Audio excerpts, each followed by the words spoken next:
প্রথমত, নৌকা ছিদ্র করা।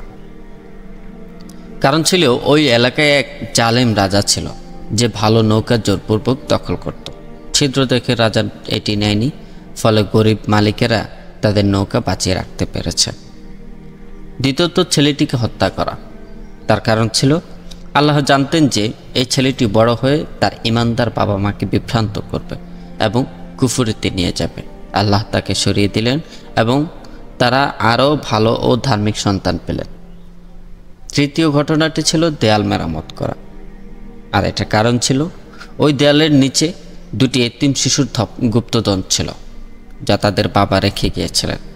যদি দেয়াল ধসে পড়ত তবে গ্রামের অত্যাচারী লোকেরা সে সম্পদ দখল করে নিত।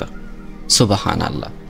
বন্ধুরা, আমরা উপরোক্ত ওয়াকিয়া থেকে যা বুঝতে পারি ও শিক্ষা নিতে পারি তা হলো আল্লাহর পরিকল্পনা সব সময় আমাদের বোঝার বাইরে।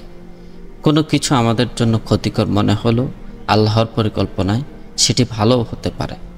ধৈর্য ও আল্লাহর প্রতি পূর্ণ বিশ্বাস রাখা জরুরি। আল্লাহ তার বিশেষ জ্ঞানের অধিকারী ব্যক্তিদের মাধ্যমে তার ইচ্ছা বাস্তবায়ন করা। বন্ধুরা, আল্লাহর প্রিয় রাসূল মুসা আলাইহিস সালাম আল্লাহর মনোনীত হয়েও দুনিয়াবী পরীক্ষার সম্মুখীন হলেন।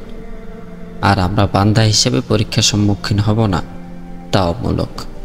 তাই মহান আজিমুশান আল্লাহর দরবারে আমাদের দুনিয়াবী পরীক্ষা সহজ করার আর্জি রাখতে হবে।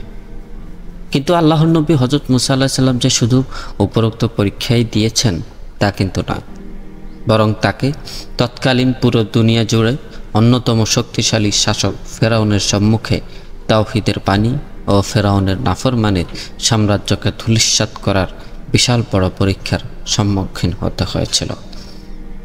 আজকে আমাদের মূল ঘটনা হচ্ছে হযরত মুসা আলাইহিস সালাম ও ফেরাউনের পতন, অন্যায়ের বিরুদ্ধে আল্লাহর সাহায্য।